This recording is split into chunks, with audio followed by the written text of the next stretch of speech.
What's up, everyone? We are live. It is a Wednesday night. It is a pontification night, pontificating night. We are going to talk the crap out of a bunch of stuff that I hope you find interesting. Um, Sadly, I just want to get this right out. I know I'm going to break a lot of hearts with this, but we're not going to have no comic book Bob. No comic book Bob this live stream. So I'm sure there's going to be a lot of sad faces. And as always, you guys give me a sign of life. This show does not exist without you. So we have Fly In Saucer. Yeah, I know we were a little late. Anybody out there? Just not if you can hear me. I know what that's a reference to. Normally don't get notifications. Got two this time. Well, that's good. That is good. Hopefully everybody else did as well. I know there's a lot of competition out there, you guys, for your viewing. And I know that Eric July is hanging out with Graham Nolan tonight. But hey, that's not going to be forever. And, you know, we go long on this show. So if you could get the word out, help us along. Like and subscribe if you haven't already. Give a thumbs up to this video. It does help the algorithms. And what is this? Tex Zombie. Zombie. Hey, y'all. I hear you. You do hear me. That's good. That's a good thing. All right, man. Well, we got some great pontificators here tonight. We're still waiting for a couple, but I'm going to start with the new guy. The new guy's coming in. All right.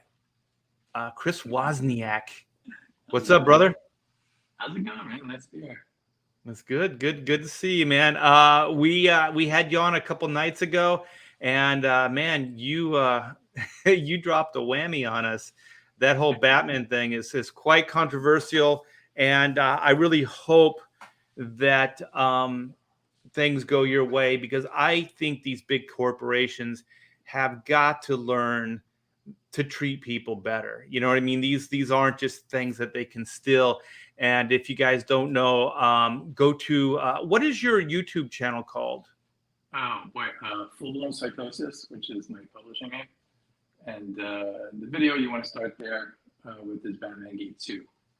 Yeah, go there and you'll be filled in on what happened. But just real quick, in a nutshell, Chris pitched DC a story some years ago, and it had this Riddler storyline, and it's pretty much verbatim what Matt Reeves? Is that his name? Yeah, the new Matt Reeves film. Yeah, put into the new Batman movie. And I know Chris is not the exception. He's kind of the rule. This happens a lot. Not everybody raises a stink about it, but I'm really glad that Chris is. And I think things have to change. We got to change things, one gripe at a time. Well, welcome. Yeah, welcome. Let's get Todd in here. Todd Mulrooney. What's going on, Art? How you doing? How you doing? What's the weather like there? Oh man, it's been raining all week. It's a pleasure. I like how in Texas they go, like, everything's green here. It's called the Woodlands. Everything is green. There's trees that are like hundreds of years old and stuff like that. And then there's a few really hot days, not a lot of rain, and then everybody's yelling drought. I lived in California all my life. You guys have no idea what a drought is. Right? It rains a lot here. How about you? What's the temperature like? It's just starting to go back down. It was like in high 80s today. Like 87, 88 most of the day, and I guess some 90 is coming back, but at night it gets down to about 60, between 60 and 70. It feels really good. That's nice. Yeah, that's good sleeping weather. And we got Clint Helinski. Hail Pontificators, hail chat. I'm trying to pull the dual roles of Comic Book Bob tonight. I'll do a little commenting in the chat there too to keep it lively and fun tonight. But Comic Book Bob, I've got AEW in the background, and I'm trying to spot his sign. He said he's going to have a Pontificator sign at AEW tonight, so we got to keep an eagle eye out for that on the side. So. Yeah, we do indeed. Yeah, he's going to give us a shout out. Let's see what Cassie says, yes, hope he's compensated for the plagiarism. Indeed, you do. Yeah. Yeah, it's a sad state of affairs. I know things happen sometimes by, is it osmosis? People just kind of pick up on things and bring them into their creative works. But from what Chris said, man, this is right on. I mean, it's spot on. Exactly. Yeah, it is. Yeah. And it's just also like, I don't want to take the thing with the Batman and stuff, but I also just found out that the like 4 months after I gave my treatment to Uslan, Warner Brothers was pushing Nolan to use a Riddler serial killer story for his third film, and he didn't want to use another kind of intellectual. He wanted a physical character for it, and that's why he went with man. But apparently they were pitching that thing literally right after I gave it to you. So it's not a mistake and it's not an accident. I thought maybe it might be an administrative error, and he just ran away with it as soon as he got it. Right. Hey, how far is the microphone away from That's your what mouth? I was going to say. Is it me? Yeah, we you're can't hear a you little very well. soft. I can hear you, but I can't hear you clearly. And it might just be microphone like distance. That's what I was thinking. Yeah. Yeah, I'm going through the buds. Is that any better? Or Oh, there we go. That's There we go. a little. Okay. Yeah, that's a little better. Perfect. Yeah, so we don't really. We're gonna just kind of make the show up as we go. We have some DC news.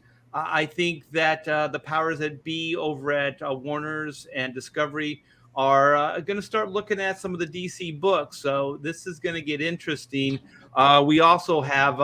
I didn't think we had much to say about the She-Hulk stuff, but Clint and I in the green room here before the show, we started going off on that. And then what I was thinking we could do is like our top 3 villain choices of all time, and then maybe like some of our favorite kind of appearances, things like that. It'll be interesting to see what everybody's choices are, and we could do a round robin on that. I think that'll be a lot of fun. Hey, Darren, what's up? Darren Wagner. I'm also throwing it out to the chat. Like if they've got a topic, a hot topic they want to come up with, throw it out there, and maybe we'll give it a run too.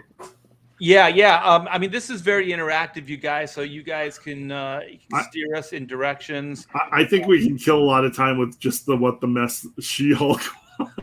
You know what? I think there's an ocean of disappointment out there. I think we already got our topic right here. I was going to lead with the DC stuff, but yeah, let's get into the She-Hulk mess. I actually did watch it. I am going to watch the second. Usually, where I drop out on these these Disney Plus things. Same difference. Yeah, same difference. Is about the third episode. Yeah, that's about as much as I can handle. And I think I give it a chance to see where it's going before I totally nix it. But man, I'll tell you, with just about everything except for The Mandalorian, they have just put out bad after bad after bad. And the reason is all the agenda. They just keep injecting agenda after agenda. I'll tell you, the one that really broke my heart was the Falcon and Winter Soldier, because I like those characters and I like those actors, and holy shit, did they drop the ball on that. Yeah. Let's bring Pedro in. What's up, Pedro? How you doing, guys? Good. Pedro's working on Central American time. No, dude, I'm smelling the air of freedom. I just told a very difficult client that he can go to hell. All right. And it feels good. It feels good. Yes, it does. There's a few people I'd still like to tell to go to hell. Oh, dude, but I played Meatloaf in the back, like a battle. You can go fuck yourself. Ooh. So liberating. Nice. I can appreciate it. Yeah. Oh wait. I usually good with trailers. Yeah, that's what Chris said early on. He said, he said She-Hulk. I didn't get past the trailer. Yeah, it was done at the trailer. Yeah, it was. And I guarantee you about 90% of the CGI is in that trailer. Like a lot of the stuff now is going to be Jen in her normal form. Like they're going to like try and cut as much She-Hulk stuff out of it and have it be Jen in her lawyer aspect. Yeah, it was bad CG anyway. It was it was like video game stuff. It didn't look like the kind of quality you want to watch in a regular show. Well, I don't know. Yeah. Well, if they keep putting out the material that they're putting out, these things are just going to get worse and worse because they're not going to have the money, and the executives are going to have a hard time greenlighting something that just clearly isn't bringing in the people. The thing is, I don't understand why they keep doing it. They know the business model that works. They know that, but they're purposefully not, doing that. So that's the part that boggles my mind, as far as like moving forward with any of these Disney Plus things. Well, I mean, that's why you have people that are coming in, like Zaslav and the whole slash and burn, because if it's not making money, it has to go eventually. Yeah. I mean, when we're talking Disney, I think the owner, or as much as they can be an owner, she's all about, the agenda and everything. And she, is less concerned, I think, with the finances of it. And, when it's coming top down like that, there's going to be a lot of that going on until it hurts. Yeah. The only thing that kind of works for me is that they're chasing the ESG money, they're chasing the investor money as an overall corporation. They're showing their ESG scores by basically wokeifying most of their IP, and I just think that it's not a very long-term solution. I think it's very, very short-term. They think they're investing in the future. Not just the ESG investors, but like, DC and Marvel and anybody else that's really entertaining this stuff.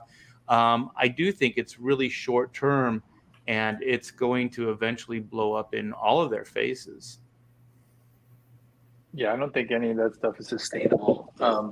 And it's just, again, it's the same point you're always going to come back to, is that, like, if in entertainment, you want to be entertained first and foremost. You don't want to be preached to, no matter what the lesson is. Right. I mean, you could have your little moral things here and there, but it can't be the driving force behind fiction.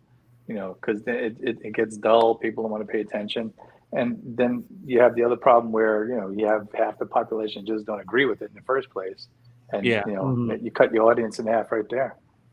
Well, the thing is, when you write these stories and you create characters, you want relatability, even if it's this character that has these far out powers, you know what I mean? That seems completely unrelatable. And then you find something that connects with people, whether it's a hero or a villain. Like I think like Thanos was one of those great villains that you could kind of see his point of view. He was evil as all get out, and he was probably doing he was doing the wrong thing, but you could kind of go, well, yeah, I can see that. I can see trying to minimize the population so the resources, could be spread out, and then people that are there could have better lifestyles. What's that, Todd? Todd, you froze. Todd, you're so frozen. I can hear you. Yeah. Can you hear me now? Yes. I can hear you now. You also got to remember, not everything is meant for us, right? Yeah. Is it bad again? Man. You kind of say one word and then it goes out, and then you say another and then it goes out. So just take a pause after every other word and it'll be okay, I think. Or say it really quick. Oh, he's gonna come. There you go. In and out of love. So CG is the last refuge. That's kind of how it's become, and that's probably why CG has been so successful it is in the last 4 to 5 years. We are the last refuge for real entertainment, like the entertainment you got when you were growing up that you remember. Like, everything has been so watered down and coddled to this SJW culture It's just there's pure crap out there. Like when I find a good show now, it's like a gem amongst a pile of shit. You know, it's just like so rare. And Well, there's remember few and watching far Cobra between. Kai? Remember watching Cobra Kai for the first time? Oh And yeah. you just expected it to just be a car wreck. Oh, you were waiting. You were waiting for the woke shit to show up, and it's like, holy shit! It There was sucked like me a in. YouTube show. Yeah, and the best part about Cobra Kai is a friend of mine that is he's just a casual friend, and he's like, you got to check this out. And Yeah. I did, and I was like, wow, this is really good. This is like people that understood the original movie, they Yep. understood the characters, and they understood where they could go from that point Absolutely. into, you know, like future stories. And they developed it realistically. Like they took those characters and it's like they extrapolated them into the current times, and it's like, where would you end up? Like, how would it work? Yeah. And then you find out, well, maybe Johnny wasn't that bad. Yeah, but also you take a realistic look at how Johnny's life kind of turned out, and he starts to kind of turn it around. He becomes a character that was like, yeah, maybe he was a douchebag, but like a lot of people are douchebags at certain points in their life. Doesn't mean they're an irredeemable character. Right. It's like they went beyond the surface and like actually like thought about these characters and where they're coming from, which is where good writing comes from. And that's pretty much his story arc, and he paid the price for it. You know, he went through quite a bit of hell to get where he ended up being. Hey, Todd, what were you going to say before you roboted out? Well, you got to remember some of these things aren't for us. One, I've never read Miss Marvel, and obviously I took a look, and it wasn't for me, but it wasn't like it was badly done. Okay, there wasn't bad CG in it. They had put decent amount of money into the effects that they did. They were few and far between, but there was decent money in them.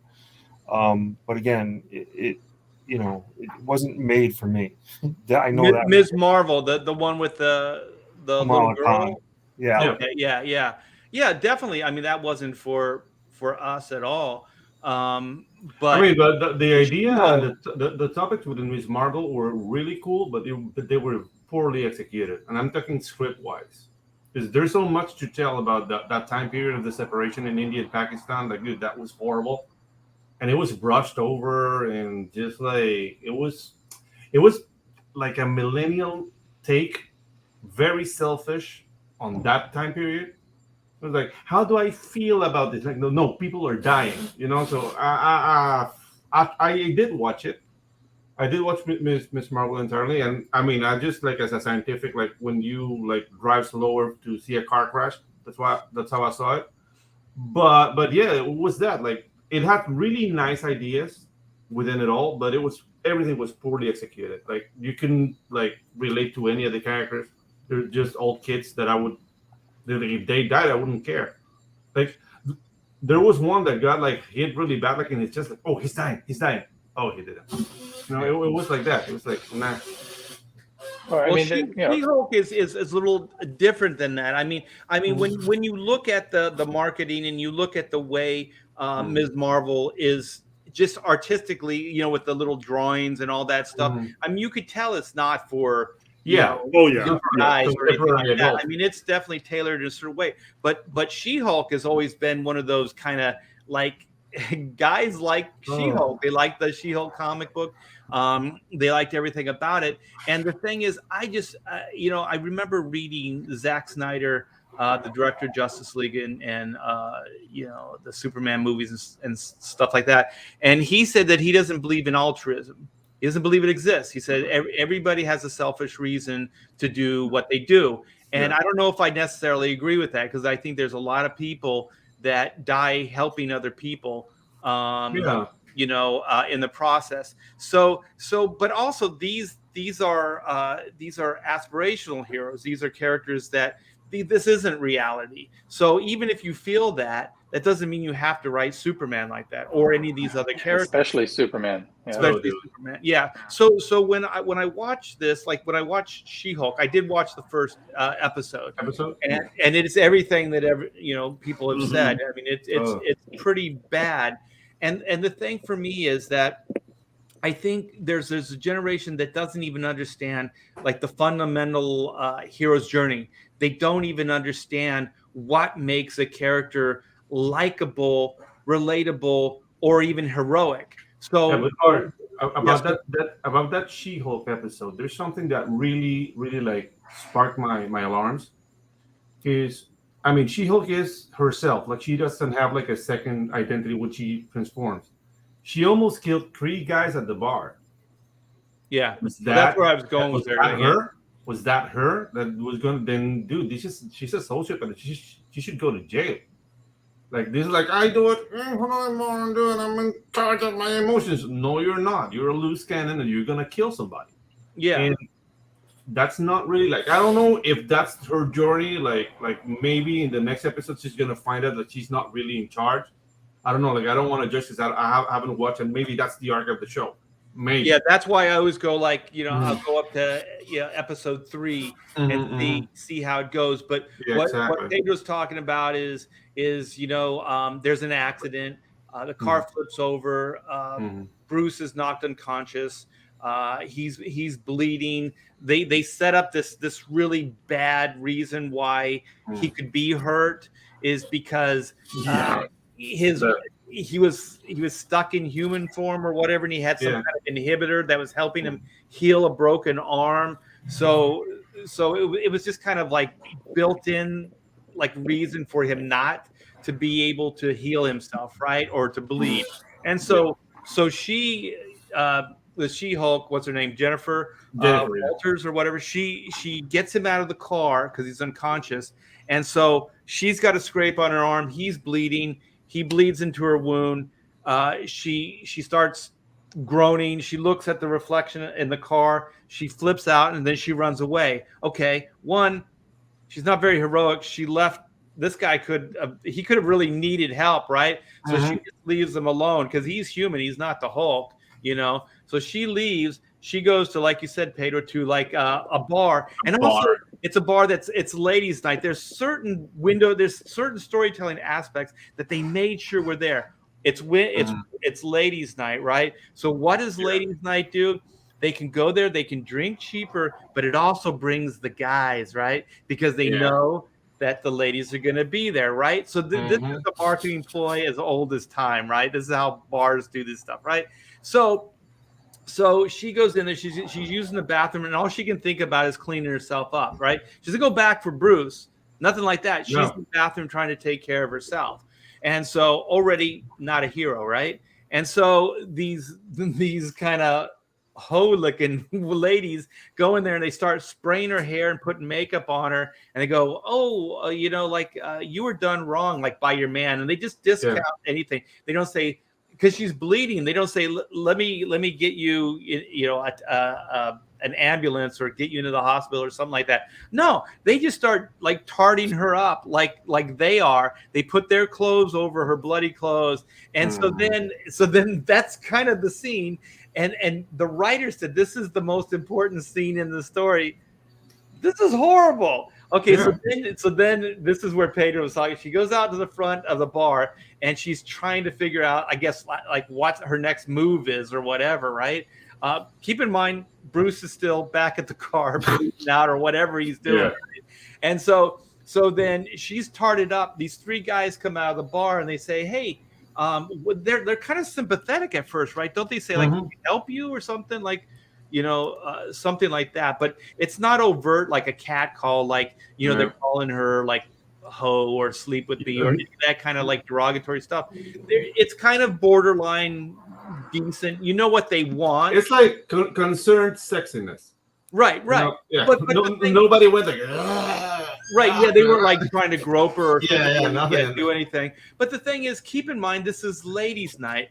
These guys are thinking she's there for the same reason they're there. You know what I mean? Like, without getting into detail, they're just going to have some fun, and probably that'll be it.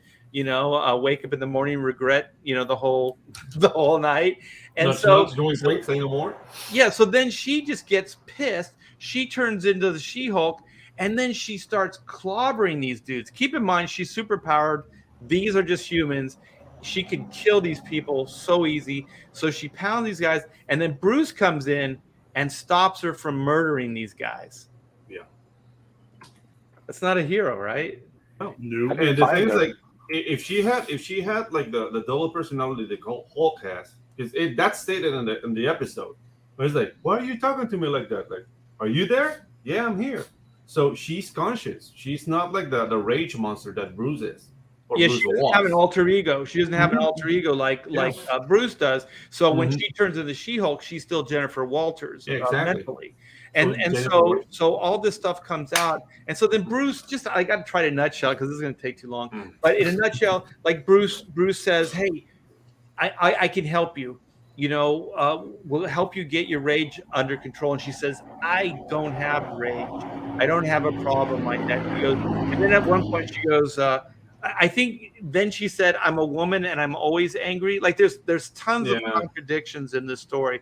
But anyways, she then, you know how they call it mansplaining, she female-splains Bruce and tells Bruce that the reason why she can keep her anger in check is because she's used to unqualified men telling her how to do her job and catcalling her and all this type of stuff. And I'm thinking, you're telling Bruce this? Holy shit. The dude lost the love of his life, Betty Ross. He had his basic like potential father-in-law come after him, hunt him down like a dog. And then he lost Scarlett Johansson, what was her name? Black Widow. Widow, yeah. And all this other like trials and tribulations. He can't function in society. He's ostracized. He's got to try to he's lost Jennifer Connelly. He's lost Liv Tyler, he's lost Scarlett Johansson. I mean, those are three beautiful Hollywood class A. I'm trying to be as nice about it as possible. Pieces of ass. And this poor woman got catcalled at ladies' night in a parking lot. Yeah, and some guy. And I mean, Ruffalo should. Like, Ruffalo is... Like, well, Ruffalo is probably a good Bruce Banner because he's such a drip. Well, the thing is, how it should have played out is, like, if you're going to play that beat, then he should have said, listen, I stopped you from killing those guys just 30 minutes ago. Yeah, exactly. You clearly don't have your anger under control. And for you to be little, like, I don't understand. I don't know what's going on.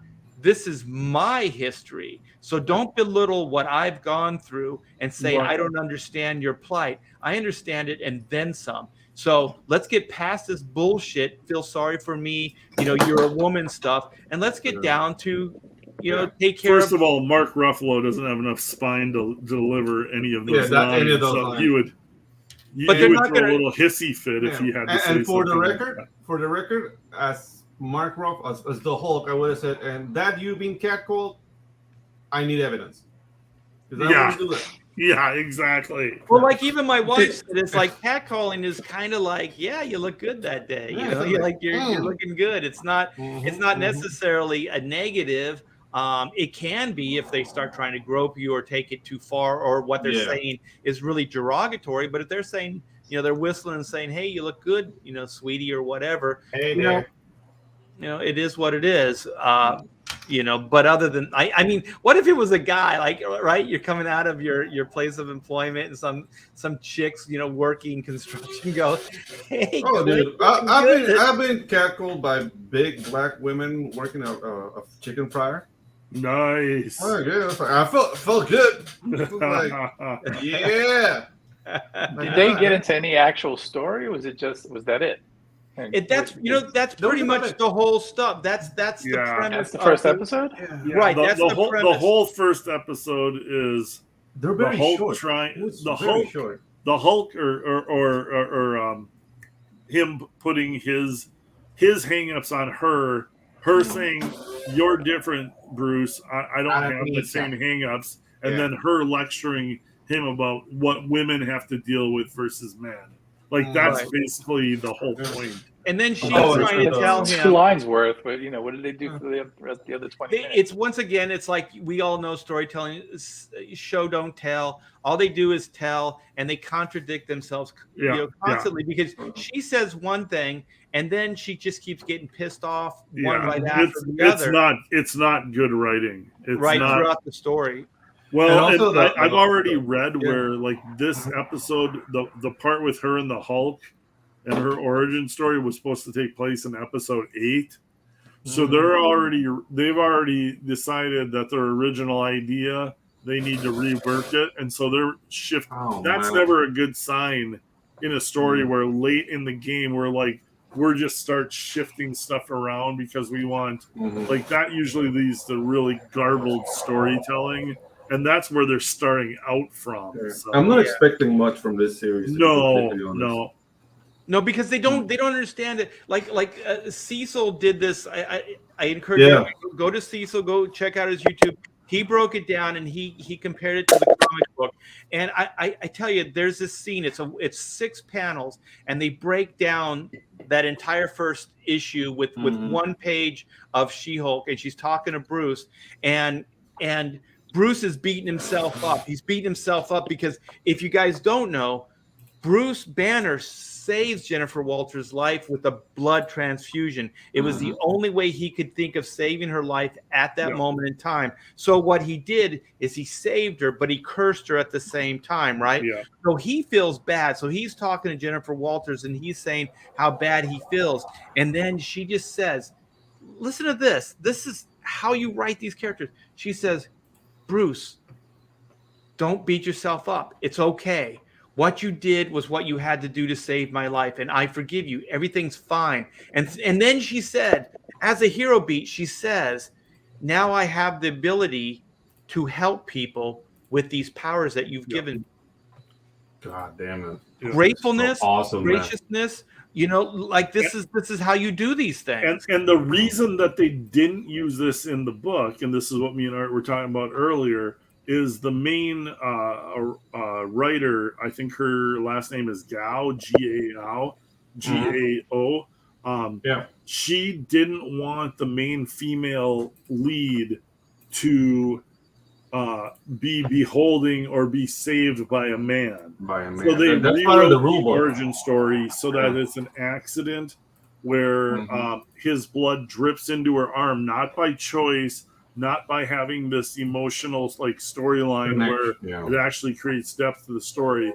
No, they had to avoid all that because her feminist agenda couldn't have Jennifer being saved by Bruce, which is something that anybody would do for somebody else that was in danger. No, but just think about the complications of it. The complications are way better. It's way better emotionally and for the story to make sense. Because then he feels bad about kind of creating the She-Hulk, but then she's kind of beholden to him. No, you saved my life. Yep. It's okay. So then now there's an understanding between them, but it's way deeper than you're a horrible person because you're a man. I'm going to prove that I'm better than you.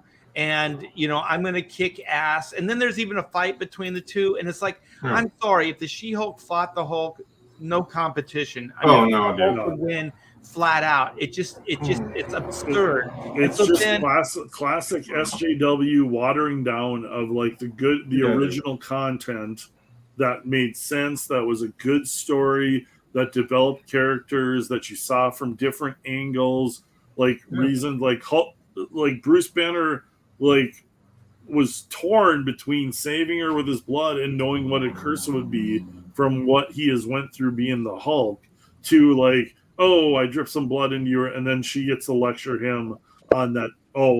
Women can control their anger because they've been dealing with their whole life.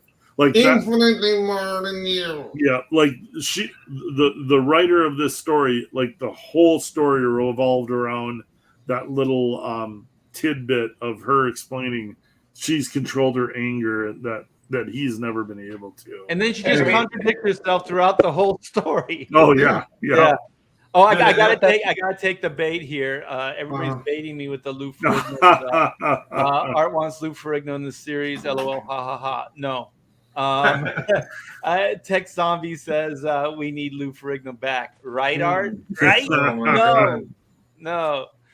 Lou Ferrigno is a jerk. You're triggering Art. Yeah. He's a big green. Yeah, but the original origin has complexity to it because it has the relationship and the drama and the feelings involved and everything, and to just just pull that out and chuck it away for no reason is really problematic because what they're going with, and I think this is an issue I think that everybody has relating to the heroes that are going in this direction is that they're essentially making heroes petty. And they're not the characters that we aspire to and look up to. Peter Parker, and when I was a kid reading Spider-Man, he sacrificed everything, and nobody even knew he was Spider-Man, and everybody hated him, and he put that costume on and went out into the night anyway, and saved people when people were throwing rocks at him and everything. He was a hero. You learned value and heroism from heroes, and now you just learn bitchiness and it's just like that's the thing. Like kids nowadays, and that's in their education. Like sacrifice by itself, it's an exercise of will. Basically, you decide you sacrifice for your others, but in the new terms, people sacrifice others. Don't you want to be a good person for society? But they themselves don't want to do that. They just want the benefits of somebody else's sacrifice. Yeah, and that is shown in all the series. It's just no. And what we're all talking about is just trashy, shitty, poor excuse for writing. Like, exactly. What comics is all about is coming down the story, and people in the chat are mentioning it too. The whole joke of Cap's virginity, and there was an article about before we go up on a tangent, I want to just hammer this up about the Jennifer Walters character. Okay, the Jennifer Walters character, the setup was she was looked over for everything. Like nobody paid attention to her. She was just kind of a plain Jane, all that stuff. So when she becomes the She-Hulk, that's kind of the wish fulfillment, is that she gets accolades, like people pay attention to her, they like her, all those things, unlike the Bruce Banner character, which also brings complexity to their relationship. Bruce is ostracized, the Hulk is ostracized, he's a monster, but she is somehow hot, sexy, and gets all the accolades and stuff like that. So that's also kind of the payoff to this other side of the character. But if she was always kind of this person, then there's no transformation. There's no it doesn't get better for her, because the thing is she turns into this monster, whatever, but it actually worked out better for her. You know what I mean? So then in a way, the blood transfusion was good. You know what I mean? It gave her a purpose. It gave her what she wanted in the long run. Which is a lot different than the way that they can play it with this new series. They can't play any of those beats anymore, and also they can't ever take back that she's a genuinely good person, because she shows zero concern about anybody or anything that happens. But her career, not even other people, her career, just her career. Yeah. Sounds So really go ahead, Clint. You're talking about the Virgin Captain America. Oh yeah, just the poor level of storytelling, and it kind of goes into all these things that we're talking about. But there was the article about real or Marvel fans worrying about Captain America's virginity storyline. It's no, guess what? Real Marvel comic book fans don't care about that. That's the last thing they care about. What you've got is a bunch of fake fans trying to, and that's what Marvel is catering to. They're trying to get these fake Marvel fans, these people that have only watched the movies, and they're catering more to them, and it shows because the stories get worse and worse with everything. Real Marvel comic book fans don't think about Captain America's virginity. Well, you're playing the character up for laughs now. Exactly. It's a joke. It becomes a joke then. Yeah, just for a cheap joke, you went to this extent to do that. Like, that's the thing I don't understand. Like Disney did this with the Star Wars characters. They bought the Star Wars, universe, and then they kill off the principal characters. Those are the golden goose. Who the fuck does this? It's like, why did you what did you pay $4 billion for? Right. Ray and Finn? To kill Han Solo. Yeah. Like, you paid $4 billion to wreck a franchise. Right. Hey, Right. that's with every money, franchise. money well spent. Money well spent there. And it Yeah, seems but what franchise universe is isn't doing now like too. getting decapitated like that, where they're, whoever's in charge of, name a character, and they, they eviscerate these characters in favor of these, little peon characters that they then bring in, but nobody knows who they are. They're not the franchise. You can't say Batman or Superman or Captain America, and then when you buy, your story, it's not actually them. It's, it's their cousin and their nephew and their, Right. it's ridiculous. The only thing I understand is from a film point of view, like, okay, you have actual physical limitations, right? So you have Chris Evans. Well, at some point he's going to age out, right? So like a comic book, it's like, like you can get away with a lot more. You don't have to worry about some of these aspects. And that's also the problem with, I think, with more modern comics, is they do concern themselves with these things. Remember, Chris, when we were doing comics, it was always like you have them for 10 years. A certain age, they come in, they read comics, and then they leave comics. Then So there's a turnover, you never have anybody ask the questions like, I read all those stories before. Why doesn't Robin ever get older? They don't say these things because they're already gone. And then a whole new, generation of people come in and start reading the comics. Well, now they're making comics and trying to answer these questions. Yeah, that's a bad idea. I mean, Archie can stay in high school forever. I mean, who cares? It doesn't matter. It's ridiculous to think that, you have to. We don't need to see every shoelace and tied, and it's comic books. We're there because we buy in, so we want the fantasy and everything. We don't need to know, how much toilet paper they have left, or if they ran out of coffee in the morning. I mean, and even though the fan base is getting older, I've never heard anybody complain. I think you make jokes like, well, why is Robin still, in high school or whatever? Yeah. But you never really go, I want to see that. You just make a joke about it. But you're still, you don't really have a problem with the suspension of disbelief. Like there's an element of that to anything fantasy, sci-fi related. And comics has always kind of had a general understanding of that.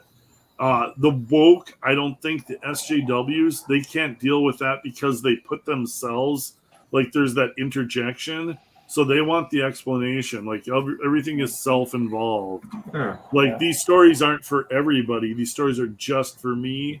And so they can't deal with that. And so then they put themselves in there and it kind of ruins everything. Yeah. Tank Ferret says, I'd honestly be surprised. We'll come back to you, Todd. I'm sorry. Tank Ferret says, I'd honestly be surprised if their knowledge of the IP they're working on goes beyond or extends beyond the cliff notes the studio gives them from Wikipedia. You might be right. I still think as a writer, do your homework. You should always do your homework. But they're probably guided on to some extent by the studio. So what, Todd? So I watched two things just in the last couple of days. I watched these two things, and they didn't work on any level. One was Lightyear. Lightyear, I hadn't watched until recently, and I didn't have any, I didn't care that it wasn't his voice. But once I watched it, I was like, this doesn't work on any level. I didn't care about the woman who had a woman as a husband or whatever. That didn't bother me at all because it was so minute, so small. It was such a small thing in the whole thing. But just hearing Chris Evans deliver those lines did not work. He wasn't animated. It didn't have heart. It didn't have charm. Another thing I watched, which is completely weird, that they would do a whole show just for 2% of our population, was Uncoupled. Uncoupled doesn't work. It's 100% gay. for 100% of all the gay people, and that's just not enough people in the world to make a show successful. So why would you do a show like that? At least you're not taking a established character and doing that's an original property. Oh no, and I only watched it because I like, we've like gay stuff.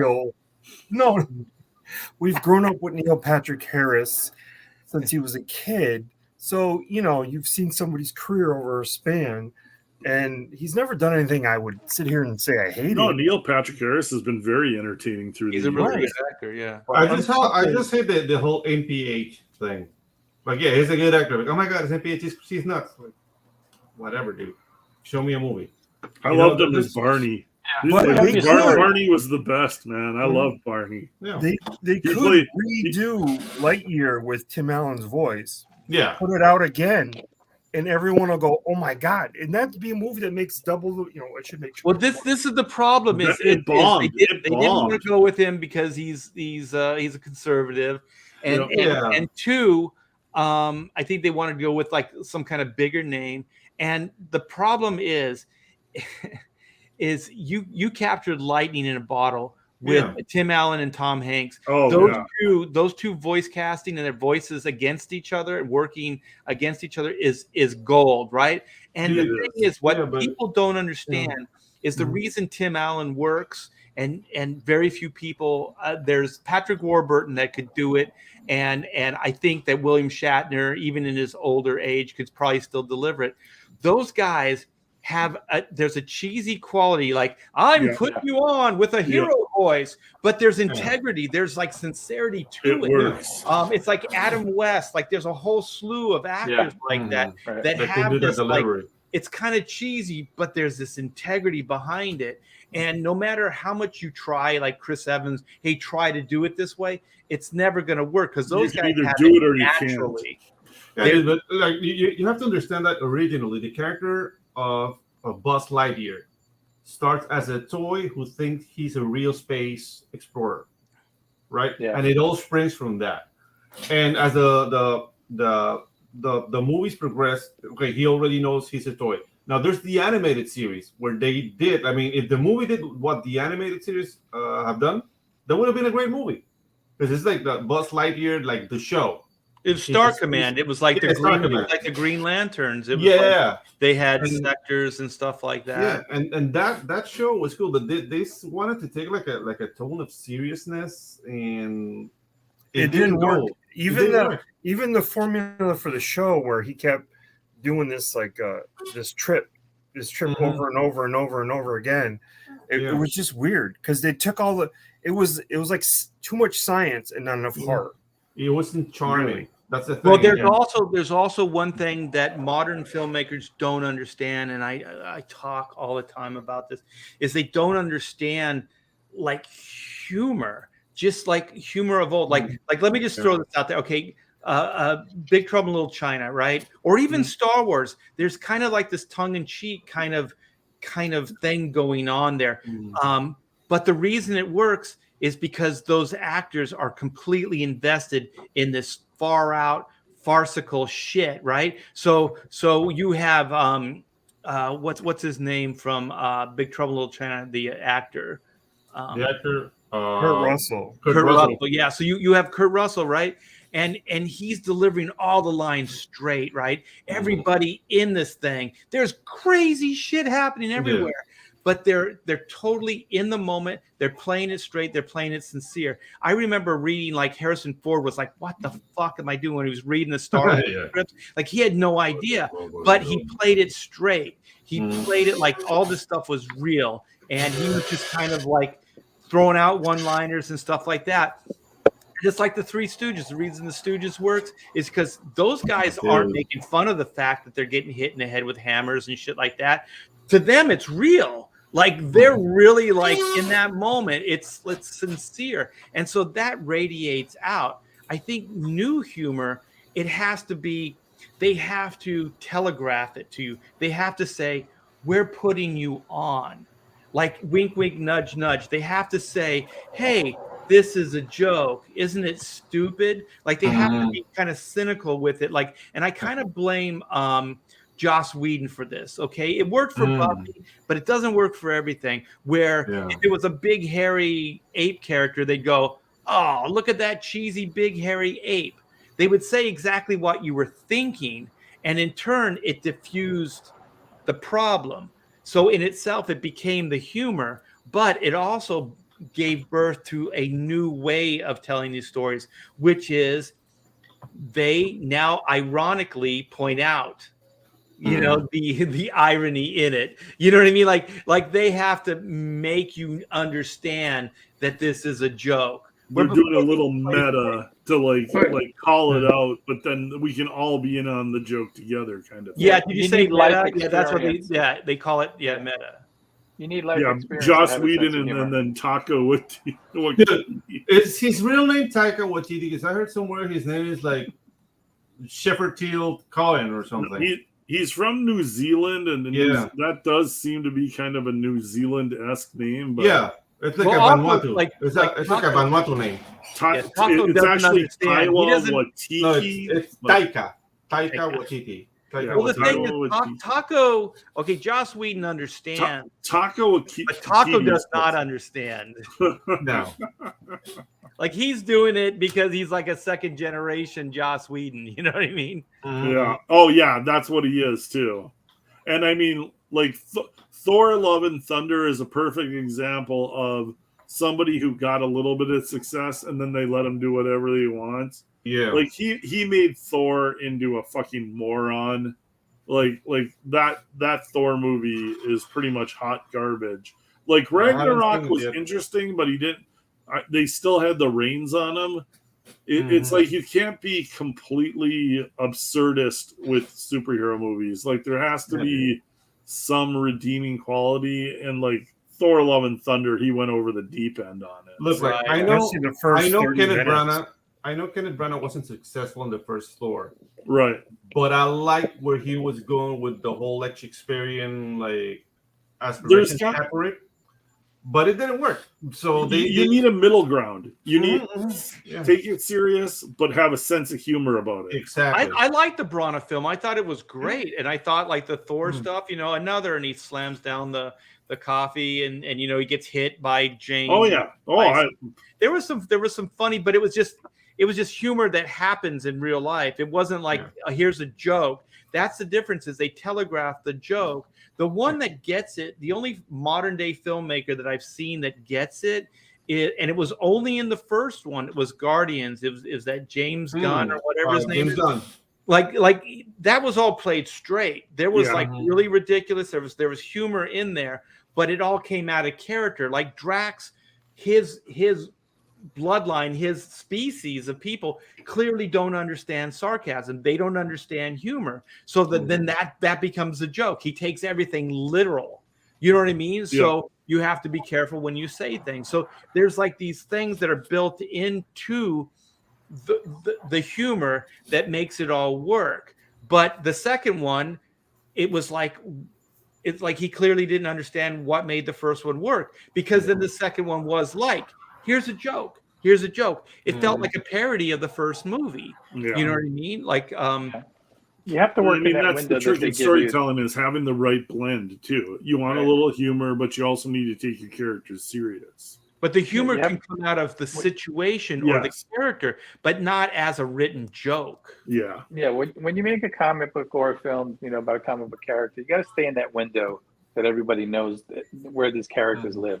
And when you kind of jump out of that and just let a director or a writer, you know, just go do anything, they really are trouncing on the whole thing, and they take it outside the space that it's functional in. Like South Park has a different window than a Captain America film, obviously. If you don't know the difference between the two, you know, you're just headed for disaster. Right. So, I mean, it makes me question, because Kevin Feige, for the first 10, 12 years, he had a solid handle on all this and a good feel for where they wanted these movies. But the last 5 or 6 years, I mean, ever since the end of Endgame, it seems like his grasp or control of where that middle ground, where that right vein is for having the most success, it seems to have been slipping the last few years. And I don't know if that's because of him or the studio or what, but it's like the last few movies have not hit the same way that the earlier movies did. Not at all. Where, there's been a noticeable decline. Yeah, my favorite thing is that they what phase are they in now? 5? Is that the one that's ending? 4. Stage 4. It's because stage 4 right now.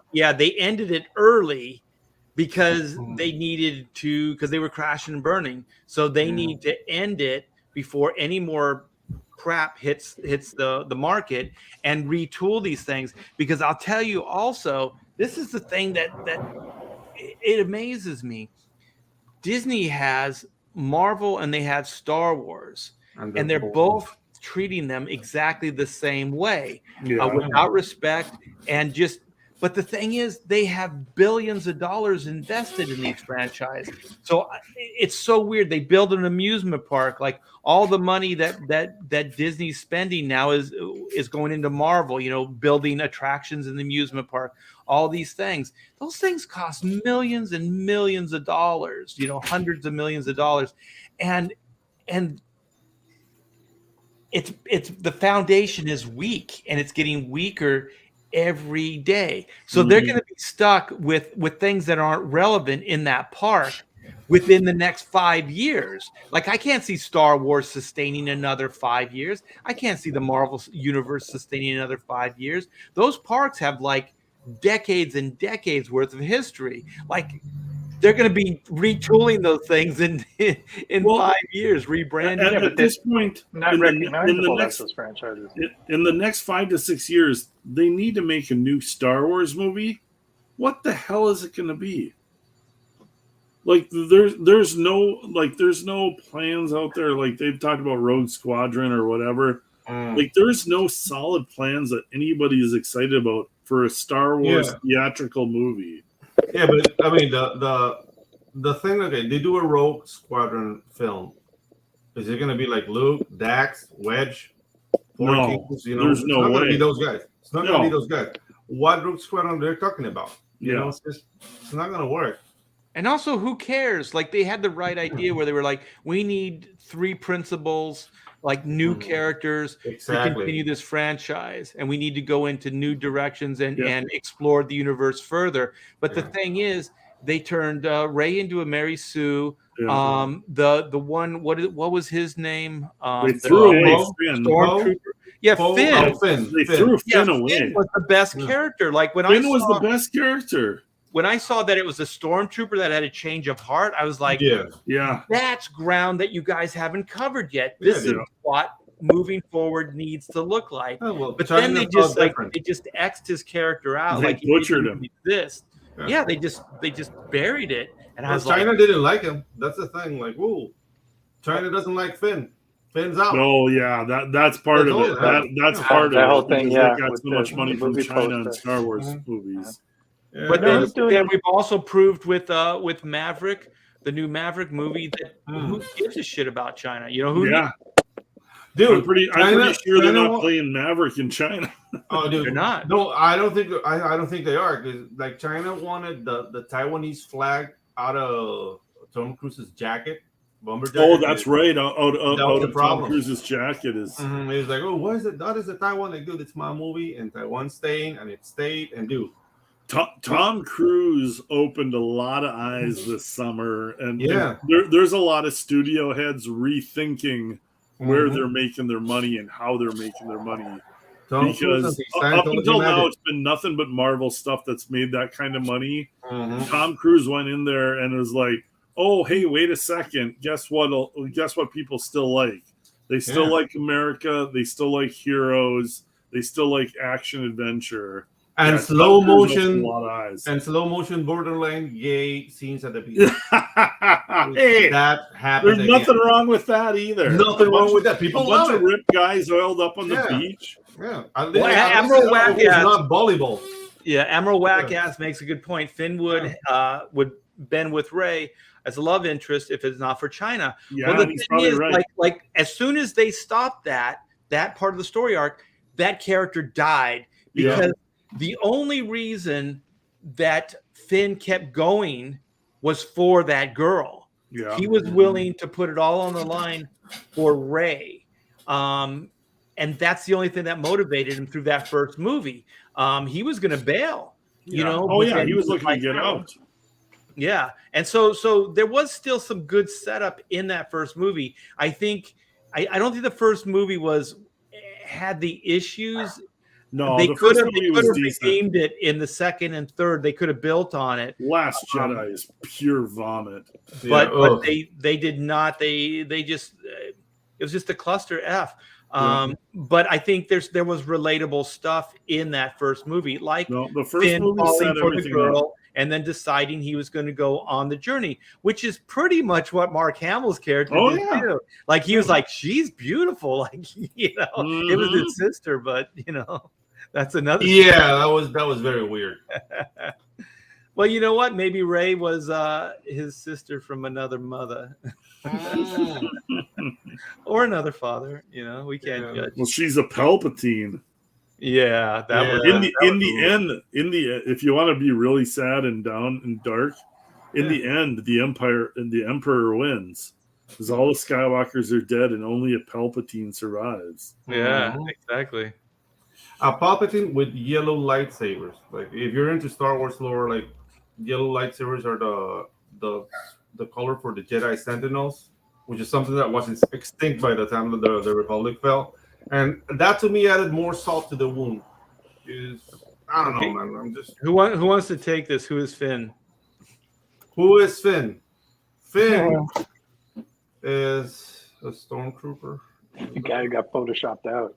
Yeah, and then China saw him and said, like, no, we don't want that. In China, Finn doesn't exist. Yeah, they make him smaller in the poster. That was Finn was the best character in that first movie. He was the most complex. He had the biggest storyline that he was the male. He was supposed to be the male lead, and then that's where it was going. And John Boyega has the shops. Have you seen? Oh yeah, no, Attack of the Block? I was that kicked in that. That kicked in that. Well, the thing is, what sold me with the trailer was when you see the stormtrooper out in the desert and he rips the helmet off, and it's like that guy, and I'm like, holy shit! And then you see him in the hero role after that, and you're like, this could be interesting. This feels fresh. This feels new. This feels interesting. But they had to get their wokeism, the Mary Sue, or what is it? Yeah, Mary Sueism. It wasn't even wokeism. It was almost like blatant racism. Oh, right. Wait a second. You mean cutting him out of the story? Yeah, definitely. Yeah, like we have to get this guy away from the white female lead as possible. Let's just add an Asian girl character, and they go off on their own adventure that has nothing to do with anything. And then when they get to the end of it, it doesn't mean anything to the story. Yeah, it's like that is always like a problem, though, right? Blatant you gotta write the story first. Yeah, dude. Yeah. Like for older so-called social justice, what they did to John Boyega was, dude. Oh yeah, there's no social justice in there. It was just like, we need to get this black guy away from the white girl. Yeah. Oh my God, no. Well, see, that's what happens when you put agenda and marketing and money and dollar signs in front of anything else. Like they built something that could have worked. Yeah. They could have 3 iconic characters right now, but because of their greed, because of placating China, all these external things that have nothing to do with telling the good story, they chose that path, and they're paying the price for it. I think most fans were excited after the end of the first movie, and I think most fans were like, John Boyega is the lead, Rey is the love interest, and what's his face? Remind me. The rogue. He's Han Solo. Poe is the backup. He was like the Han Solo character, and like I was like excited to see these guys' adventures. Like it was leading to a good thing after the first movie, and then they just butchered it through and through. Yeah, but that's when they start bringing in anything that has to do with agenda or money or marketing or anything. When you start superseding story for that, then you're always on you're on a crash course. And there's nothing that's going to save anything. So well, how many times does it happen? Let's use that to get into this DC stuff, and we'll talk about Warner Brothers. Zazlan. Is he the savior or is he the destroyer? Either, away all week, so this is whichever gonna be one he news. is, I'm interested to see it happen. Yeah. Yeah. So It's this like, is get my popcorn ready. yeah, this is Cosmic Book News. I love that shot of Jim Lee. Yeah, He's that's like, a great shot of Jim. he's like, well, I don't He know. looks slightly, little nervous, little, maybe, I don't know. No, he's all like, hey, don't look at me. I didn't do it. Don't look at me. I'm only the guy in charge. Yeah, exactly. Wherever they Hey. got that shot from, that was good editing by the website. Well, Love all I it. can say is I'm sure you guys feel the same way. I'm really glad that Jim and these other people that are running DC right now and Marvel aren't calling the shots for our careers. Yeah. God. Yeah. Ooh. There's a All right, lot well- of nervous people in the comic book industry, but guess what? None of them are in CG and none of them are running their own crowdfunders. All those people Right. are real comfortable right now. Yeah. Well, in a nutshell, this is Warner Brothers Discovery. Accounting is said to be taking a hard look at DC Comics. So they're number crunching and they're trying to figure out, what's going on with the company and why it's not turning over a profit. In addition to film and television division, now Warner Brothers Discovery and David Zaslav had their sights set on the failing DC Comics division. So they went after the big guys, and now they're going, they're systematically going down the line. So comics is like the last, film, then TV, and now comic books, and it's probably all publishing as well. It's probably not just comic books. Mhm. As I had, because it's still publishing Time and other magazines. So as I have been reporting for years, DC Comics has been in dire straits due to its SJW and woke agenda, where the company doesn't care about the fans, doesn't care about the characters, doesn't care about quality content. It doesn't care about making money, much like Marvel Comics. So this is right in what we were talking about.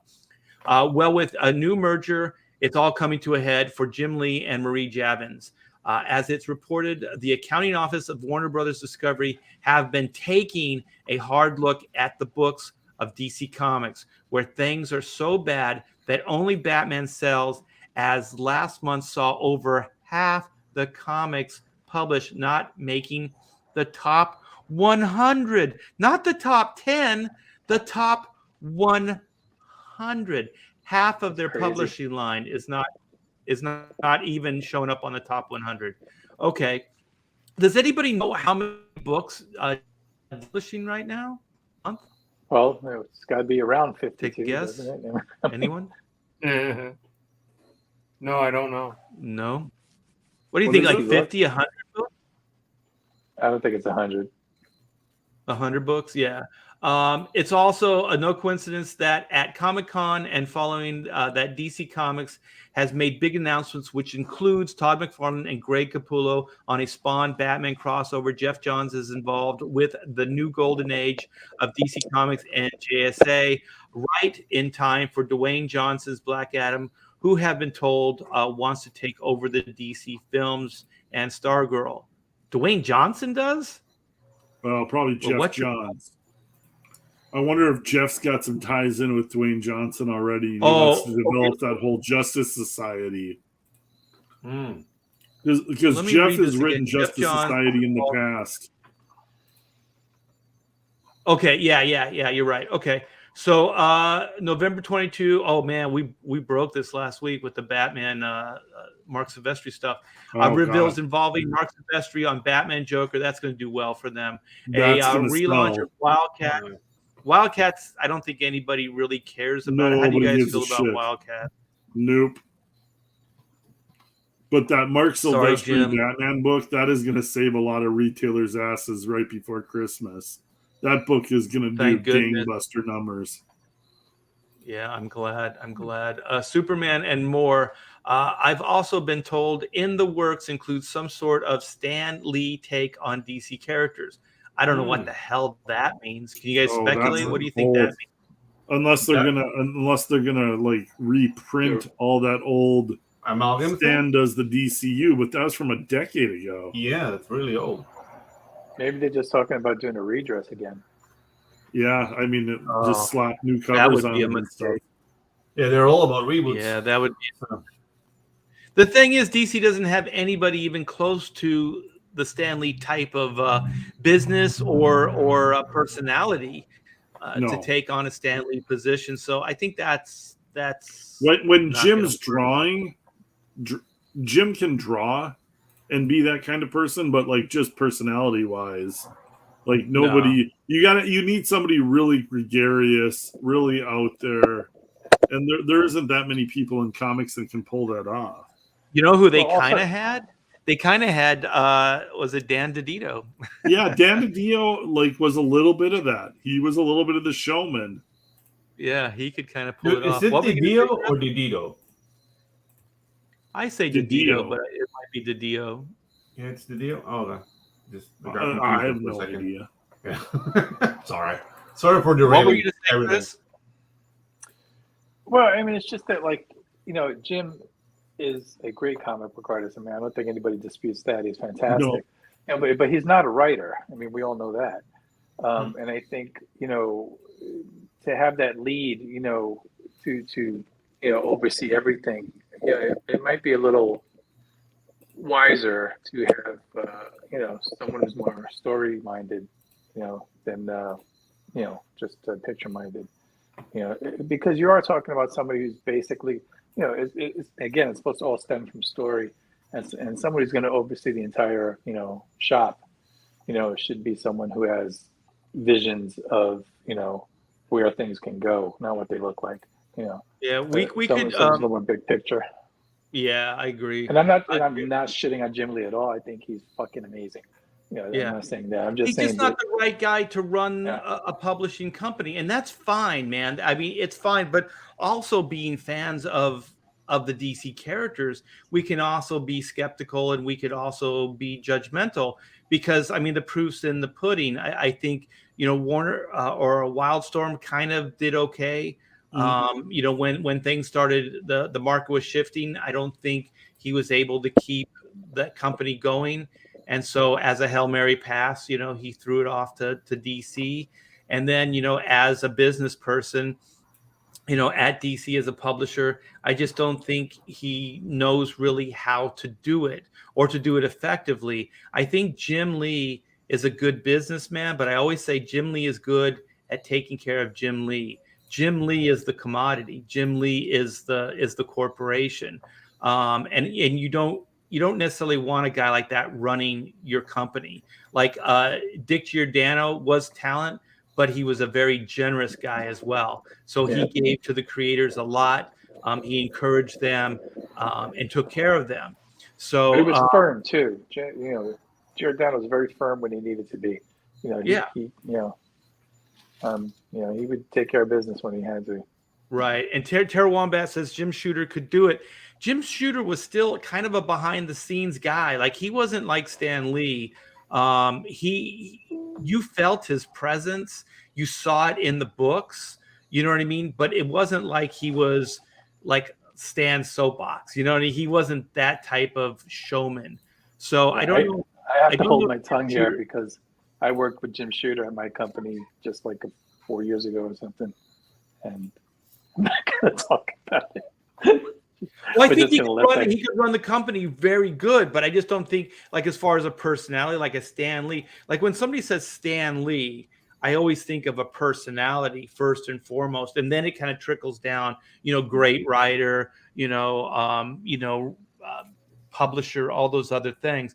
But I don't automatically think, I first and foremost think showman. I think somebody that can go and he can sell and he can talk something up. And I think in this day and age, I think if you're a publisher, you need to take advantage of that because with social media the way it is, you'd be a fool not to. These companies moving forward, if anybody's listening, DC Marvel, get out in front of it. Become a personality. Talk up your company, but not in a woke way. In a very Comics trying to show them like literally the president of DC should have like a weekly YouTube show where they have creators on and are doing what we're doing and promoting their books online, where the chat can be like we've shown them the way of what they should be doing, and they're going to resist it because they're so stuck in the past. That's a great idea. Like DC's Tonight Show, and this week we've got Greg Oh, yeah. Capullo. You know, I hope they don't. I don't want awesome. them to figure it out. Well, they I don't tried either, something but- like that. Joe Quesada tried to cup of Joe in the morning, and he just couldn't get the audience, and he couldn't get any interaction. Well, yeah, that's the thing is Quesada and a couple of his other artists, Jeff Johnson and Dan Panosian, they kind of did that drink and draw thing. Yeah. No, that's And I was that's shocked at them how on their poor. own. They didn't That's get any them on their views. own. And that show was more popular than the Marvel show that he was doing in the morning. Yeah, It might have been more even popular, that but it's not didn't more get a lot popular of than the views. CG.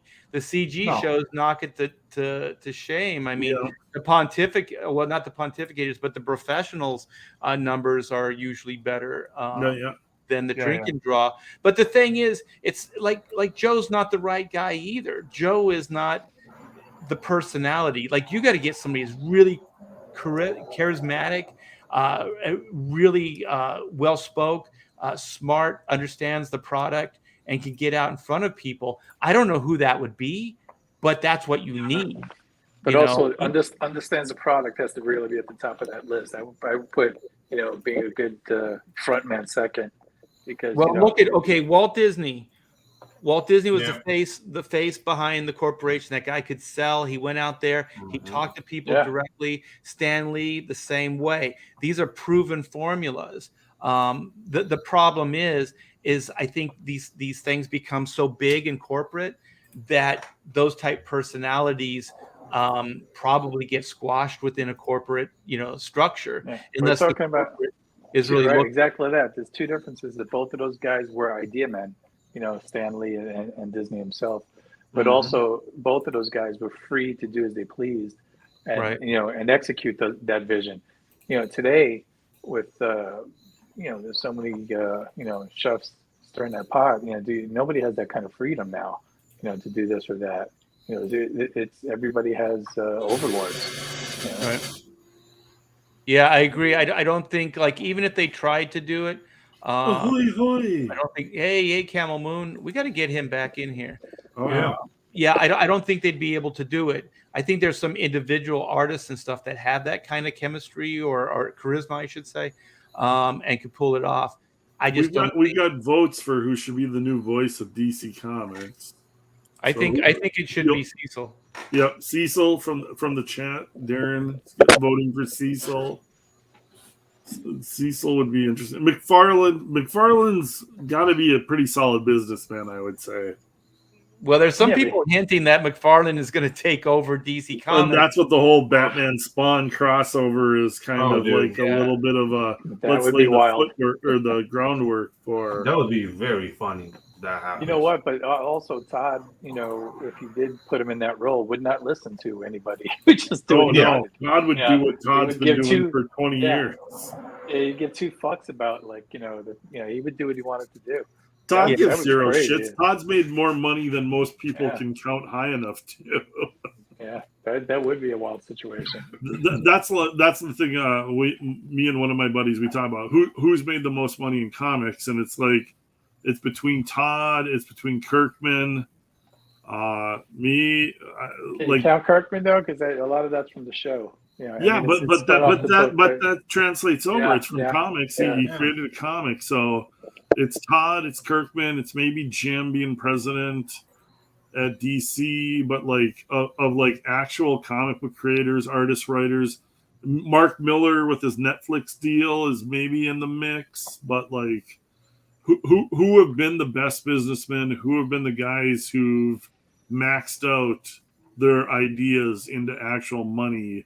And I would say Todd's got to be kind of at the top of all of it. Yeah, but he's got the most diverse portfolio with that. Like Kirkman, created a worldwide. But a lot of Todd's money is off of toys. Yeah. More of Todd's money is off of toys than comics, I would say. Yeah, but even how he got that going, I mean, when he first launched, he threw a shit ton of money at it and just fuck it, I'm going to do it my way.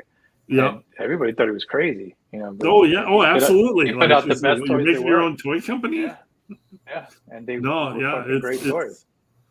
But it's like you need to diversify beyond comics and like those, like obviously TV. Yeah. I mean, probably in the long run, and I don't know, but like Kirkman's Walking Dead thing has made so much money for him. Probably, yeah. But you Like- have to think about people that do well in front of the camera too. You know, you gotta find people that really can get people excited about it. I mean, Todd's an excitable guy. I think he could get people invested. I think he could do it. Whether he wants to or not, Yeah, that's the the other thing. thing. Because I mean, you know, we're all getting a little older, and It's a lot of energy to be. I think it's a thankless job, and I think if you fail really, really hard. Like it's not. I wouldn't. I mean, who would want to take on like becoming, you know, the guy in charge of DC Comics? If they gave that to Todd, I'll tell you what, it would do better than it's doing now. Well, yeah. Yeah, I mean, I don't know, you know, how far he could transform it, but I think it would absolutely take an upswing. You know. Well, see, but that's the thing is like I'm sick of reboots, and if indeed the comic book buying, like I'm the average comic book, you know, buying guy, then I just think that we've seen all these reboots. I don't want to see that anymore. I just want to see Detective Comics going from this, whatever the number is, moving forward, which is new stuff. Like I'm sick of the reboots. I'm sick of the redesign. I'm sick of all that. Just bring it back to what it is at the core. Don't you don't. It doesn't mean anything to redress it every 10 years. Right. You don't have to do that. And I think people are sick of it, and I think that they're tired of it. Like, oh, well, this is going to be this version of the DC universe or this version of whatever. And it's like, well, what? Everybody's also been bit by that. They're going to go, oh, you're going to commit 2-3 years into it, and then you're going to cancel it and start all over with the new number one. And the thing is, it's like people are jaded. People have been screwed over by these ideas before. And I just don't think they have any real integrity or solidity or a way to move anything forward. Well, they need new ideas. Like what like just for instance, like what if DC Comics did like what's popular, the talent shows, the American Idol. Like what if DC Comics took like 12 writers, and they got like top-notch artists for each of the writers, and they put out 12 issues of Batman by each of these different writers for 1 month. And like the fans voted on sales. Like you got like an online vote of who your favorite writer was for those, you know, whatever number, 6, 12, whatever. It's like that kind of thing, like new ideas, new energy, getting new writers in there with good stories, and like just kind of getting fan involvement in it too. That's also crazy getting out idea. of the way, letting creative people be creative people and getting them out of the way. Like hire good people, have editors that can wrangle creative talent. They can nurture it. They can steer it, and they can make it work, but not by going, this is the way you're going to do it. Yeah, Just here's our agenda. You write the story around that. Right. And then also know if it's a monthly, see, that's the thing that went out the window years ago too, is it was a monthly medium. And so nothing was ever in stone or permanent. So if something wasn't working that month, you could course correct, you know, down the line. You could steer, you could turn, you know, on a dime pretty much. And nowadays they don't do that. They just kind of stay with the course, and then they just cancel if it's not doing well. And the problem is you don't always know what's working. And also you don't know what's not going to work. So you can also do more of what's working, less of what's not, but in an organic way. And if you let the creative team do that, come up with solutions, figure this stuff out based on what the editorial's telling you, saying, well, people don't really like this character, they don't like this storyline. Okay, let them come up with an idea how to fix it, and then go into that direction. And that's the way it used to be. It just isn't anymore. Everything's course corrected on high. The editorial don't really get to control the talent the way, or not control the talent, but kind of work with the talent. Yeah, it's all done like on high, they Can't tell. be creative by committee. It just doesn't yeah, it's ever work horrible. ever. Horrible. Yeah. Oh, I And that- saw this. This is going back a little bit, but Rob Liefeld, not only kidding. I'll tell you right now, if Rob ran DC Comics, he's the Rob has the face. enthusiasm. He's got the Stan Lee, but he needs somebody right directly under him to organize everything, Yeah. and then he just brings the energy. Yeah, he's like the face of the company. You know, he goes out Yeah. there and does the press releases, and He's like the new ambassador for comics. yeah, No, exactly. Rob could definitely work as a new Stan Lee for sure. What if you had Rob and Todd, like the double? No. Oh, Jesus Christ. That'd be It'll like- be a clutch of the Eagles, right? Yeah, that'd be Yeah, no, they would that would probably be. destroy It would each other. bring the energy and excitement back. I guarantee it, though. Yeah, You know what? would be It might crazy. work. It might work if they're competing against each other. Yeah, I think that would be awesome. because competition, like who's Yeah. going to have the bigger sales on what Yeah, book? exactly. Like you get give Liefeld, Rob- Liefeld of Marvel, and you get Yeah. Todd and DC, and Yep, give Ding, Rob ding, ding, ding, ding. Superman and the Justice League. Give Yeah. Todd the Batman family, and it would Those be are good ideas. exciting times again. Mhm. The fan base would be excited. I think. yeah, exactly. Oh, yeah, he does. Absolutely. Yeah, Rob Yeah. totally cares about comics Yeah. still to this day. Rob fucking lives comics. Yeah. Yeah, I mean, yeah, I actually run a Facebook group with Rob, and like we're like 95% like always like lockstep on what's a Oh, good yeah. comic and what's not. Yeah. So I mean, we have very similar tastes.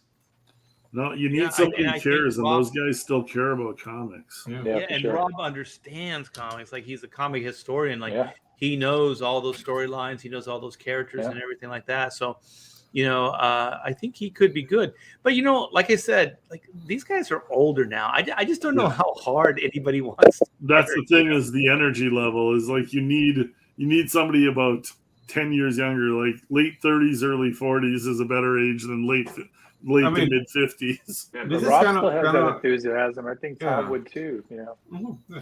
I mean, And this also, is going to again, sound kind you're looking of. guys that wouldn't necessarily take direction from on high. You know, Yeah. and that's what you need, like real comic book people. You know, making Strong with a decisions. strong personality. Yeah. And the thing is, like, this is going to sound a little bit macabre, but I mean, Stan Lee did what he did until the end, until Yeah. they were like abusing him. So the age of Todd and Rob, I don't think it's an issue. No, they're not gonna I mean be- they could do it. They would just they would have to want to do it.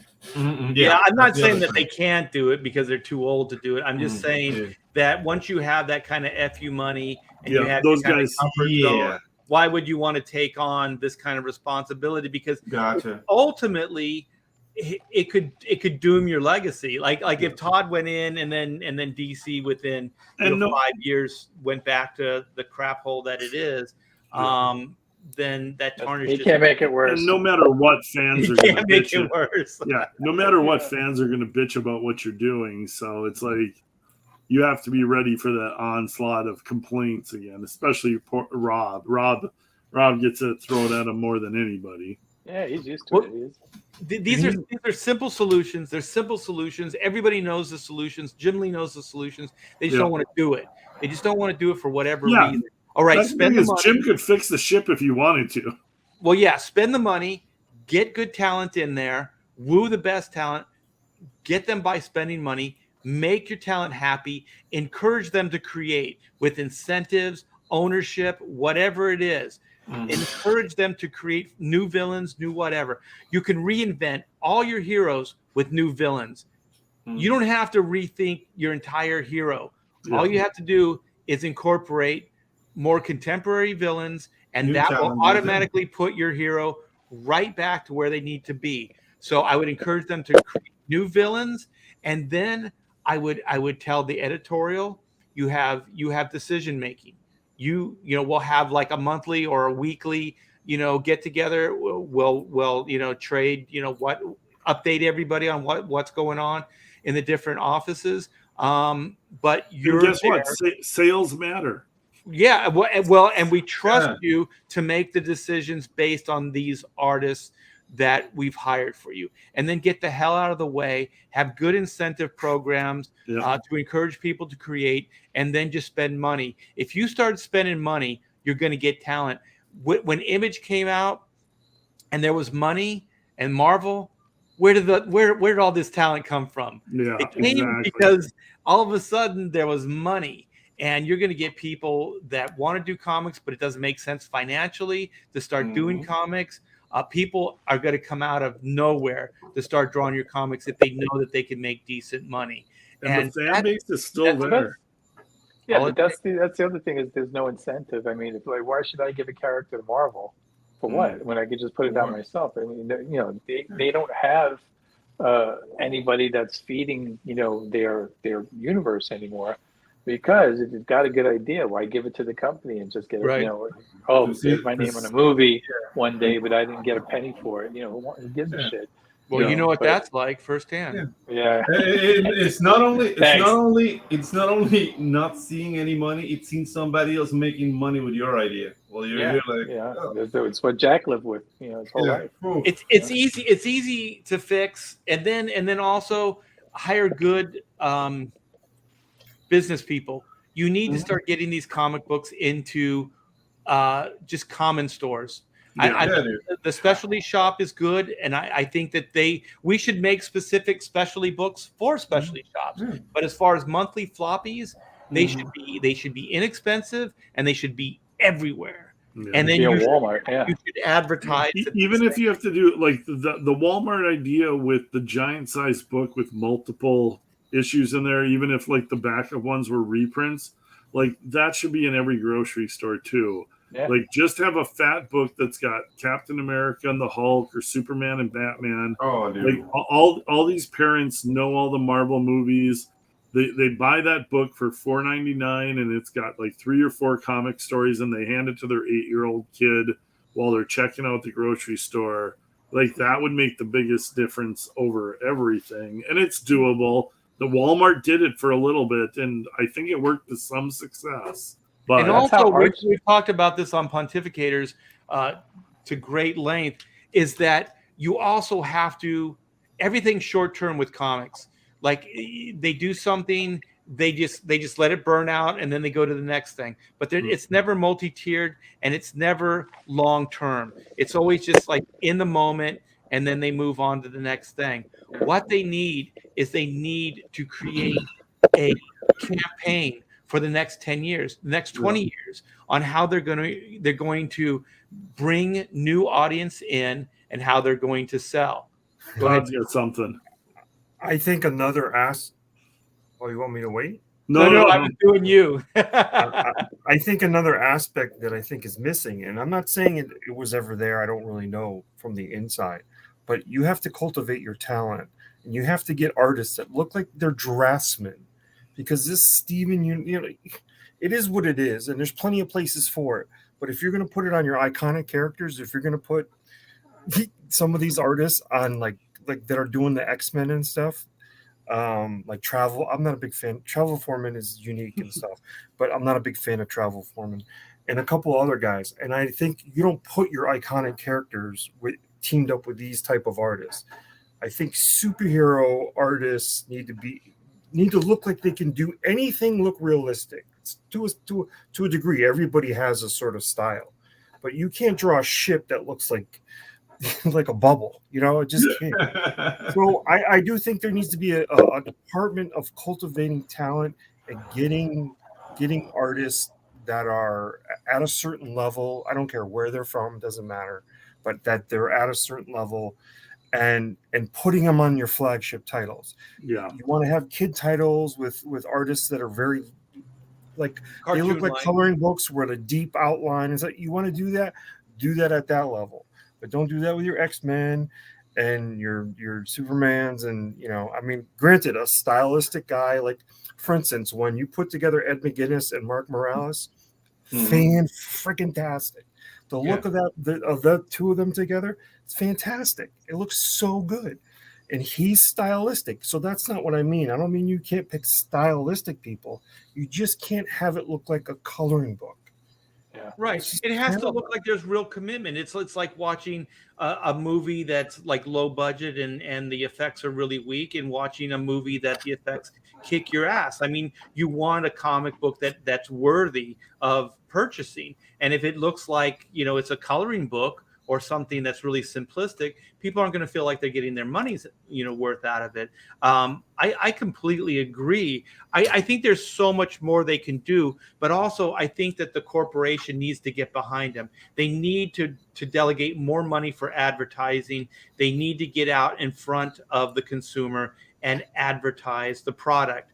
The problem now is most kids don't even know that comic books are a thing.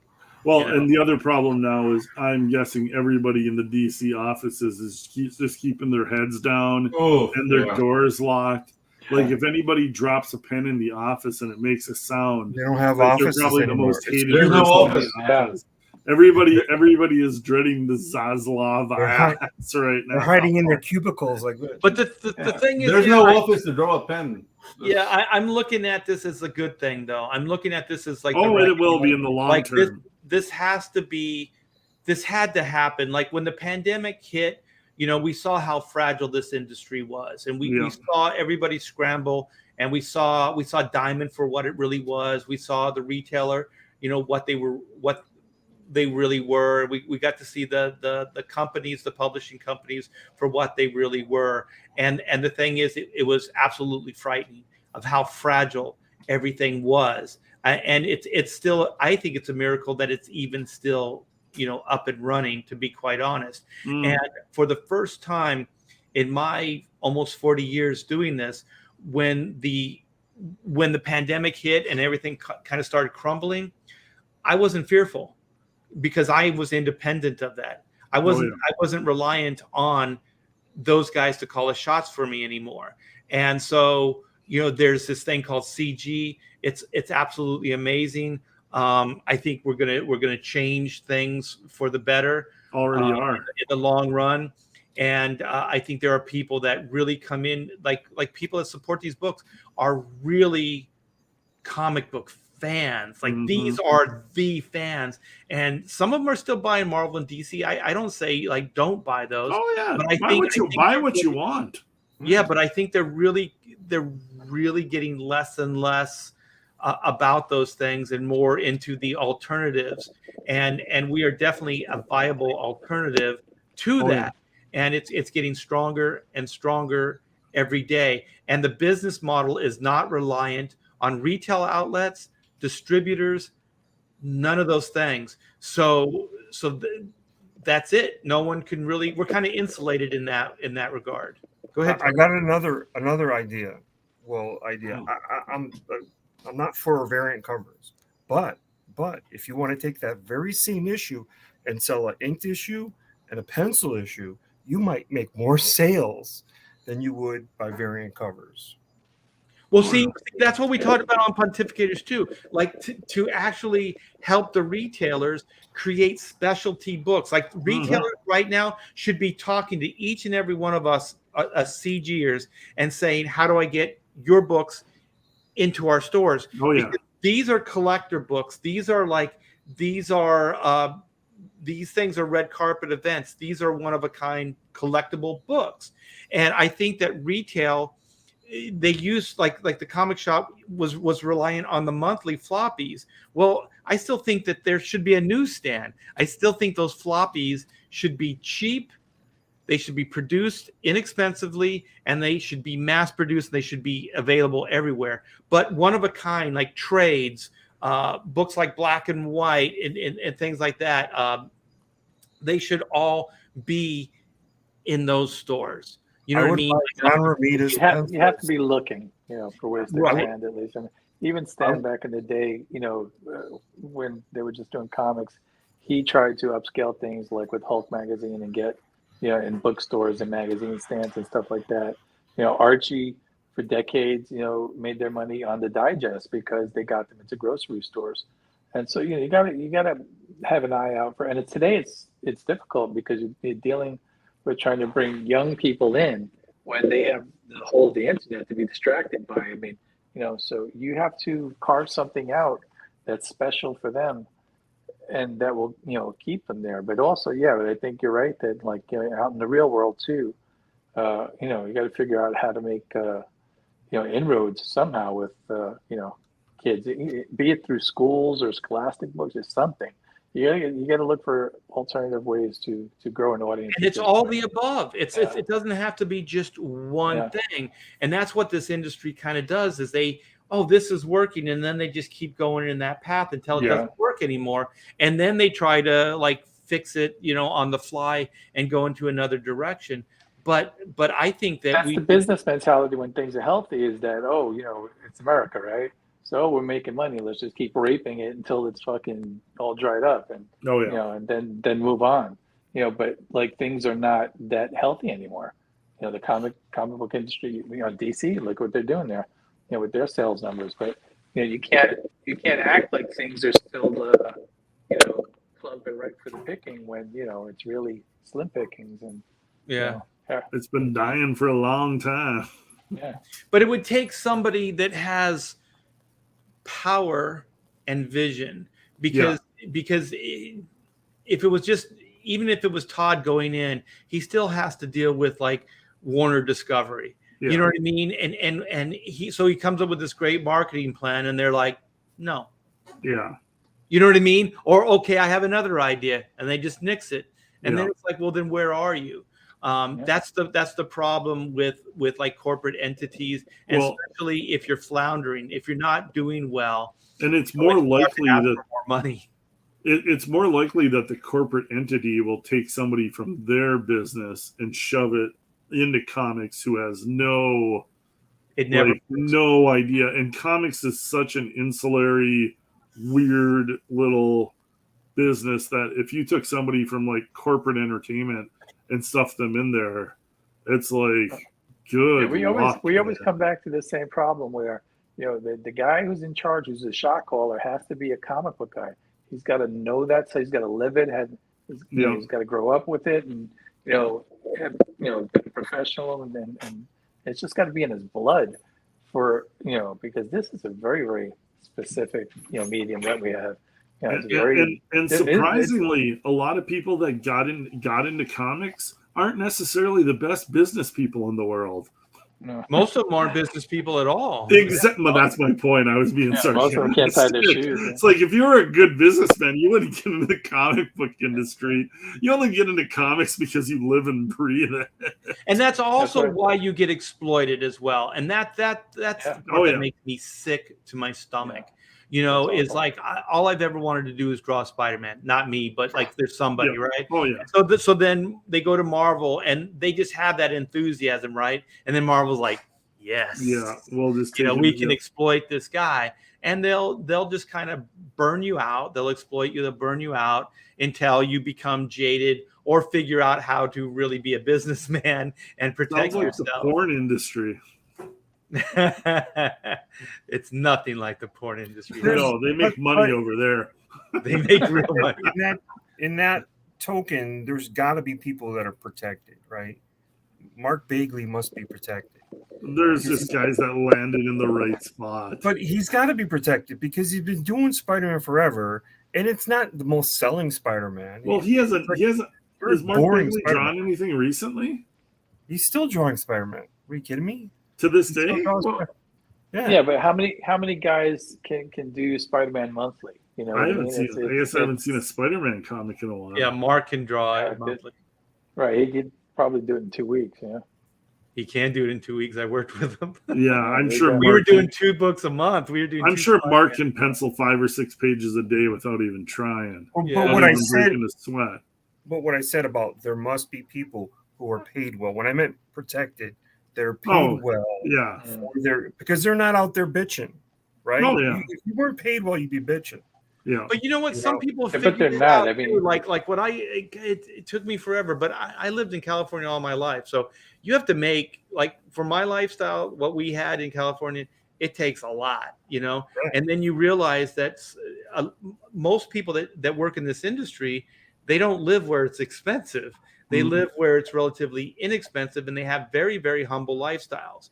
So not all of them are like, making great money, and that's how they're doing it. A lot of them have very, very humble lifestyles. Yeah. I don't think Bagley is getting rich by any stretch of the imagination. I think the reason Bagley is so fast and all those things is because that's how he makes his money.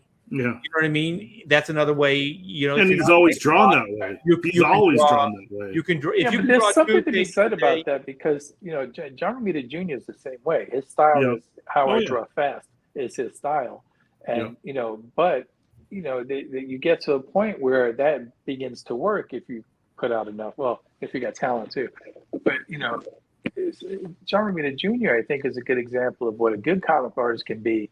And also be an effective comic book artist and someone who could work within the system and be, moderately successful. I'm sure his mortgage is paid off, and, that's the kind of guy that, the journeyman guy, but, who's also a little bit special too.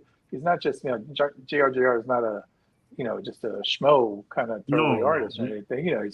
He's made some serious contributions. But he's got his own thing, but he could deliver on time. And you need to cultivate guys like that. You need that system in place where those guys can grow into it. That book he's on is bi-monthly, by the way. Wow. Who It is? comes out twice a month. Wow. Oh, That's Bagley's? crazy, isn't it? Bagley's is? No. Romita Jr.? Well, I'm not a big fan he's- of Scott Hanna inking him, but Yeah, he could probably drop 40 pages a month. Well, Scott Hanna's Wow. fast too, so These guys are pros. I mean, you're going to get the product, and you know what it's going to look like every month, and that means a lot. And the other thing is they've been around forever, and nobody's tired of their stuff. Like maybe they're not the hot artist, but like everybody knows the quality consistency they're going to get from those artists. So if you put John on if you hook him up with a hot writer on some new good storyline is all you need. I'm putting money down. Well, you know what else is Romita Jr. figured out is kind of like Dan Jurgens is just get, if you want to mix it up, get a different inker. You know what I mean? Get different people to work with, and then you can kind of change up your style a little bit without actually doing anything different. So you just get different talent to work with. And so the reason I think Romita Jr. is beyond like a lot of guys is because he could do these prestige things. He could work with the Frank Millers, and he could hold his own, and then he'd get like Al Williamson or Klaus Janson or somebody that's like this high end outside the box inker come in and just knock it out of the park. And so then all of a sudden it becomes like high art. This is like what was it, the Daredevil with Klaus Janson, No Fear or whatever it was. That was a great series. And that was Frank, Johnny Romita Jr. and Al Williamson, right? Yeah, it was Williamson. Oh, it was Williamson? Okay. Jansen, yeah. I love Jansen over Romita. Yeah, he looks great too. But Jansen, holy shit, I never even really thought about age. That guy, he's got to be in his 70s. Al Williamson? Yeah. Well, Al Williamson's gone. No. Yeah, I was going to say Jansen. Klaus Janson. The thing because Frank is what is Frank Miller is he late looks like 60s, early 70s. He looks. He's got to be in his 70s. Frank was 23 on Daredevil. Klaus Janson has a book that he works on, something creatures, wonderful creatures, or something like that. And the artist he has is really, really good. But he's writing, which really, if you read this, is really good. It's something creatures, and it's really well done. I can pull it up to show you, but the artist is Pablo something Selly or something like that. It's really good. I'm typing in like Frank Miller. How old Frank Miller? You're probably right. Early 70s. He was doing. Oh my gosh, he's only 65 years old. Oh, okay. Oh, it's hard living. Yeah. Well, he had a bit of a health Klaus is scare. older I think than he had a bit of a health scare a few years back. I think They never quite said what it was, but Feel free to speculate as you will. I think he's had a Klaus has hard got to be life. older. Klaus, when Frank was first put on Daredevil, Frank was 23. I know that, but they put Klaus on him because Klaus was already a veteran inker, and to train up the new guy basically. So Klaus is going to be maybe at least 10 years older than Frank. That's what I was thinking. I'm trying to find it now. So that puts Klaus at 75. So maybe, yeah.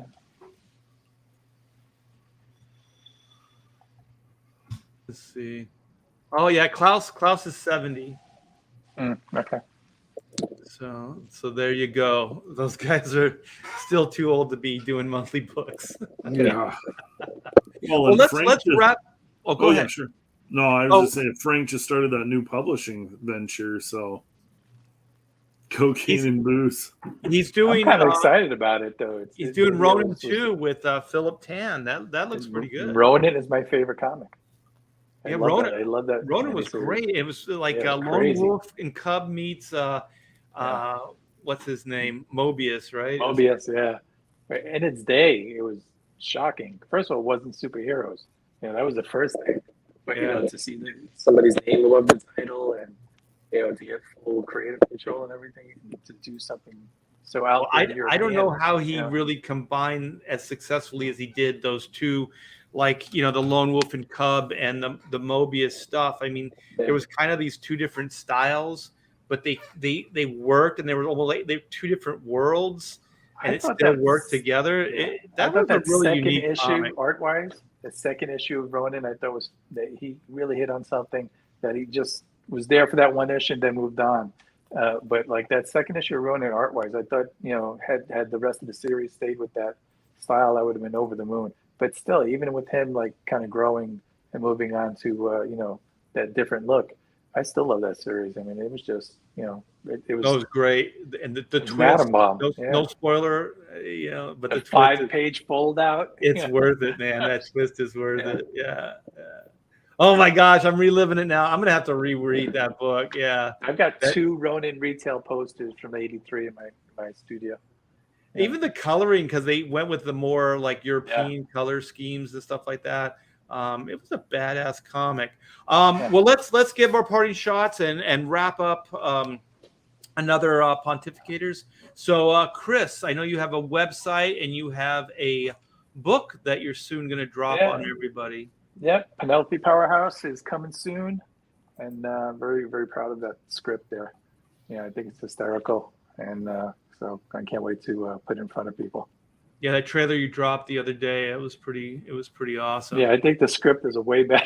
It's just because it was asked to write it for a Netflix pilot, so I was focused. So I think I hit a home run there. Yeah. I may, like I said the other day, I may need you to like do some proofreading on some pitches. Sure. I'm going to get back into that soon. So Todd, what's your parting shot? Okay, I had the book wrong. It's called Sacred Creatures.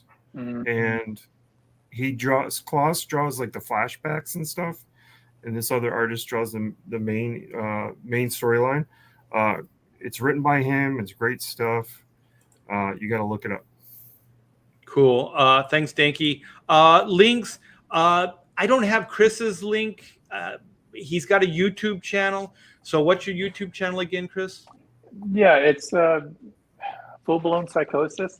But if you just go into YouTube and type in Penelope Powerhouse, you'll see the trailer for the new book.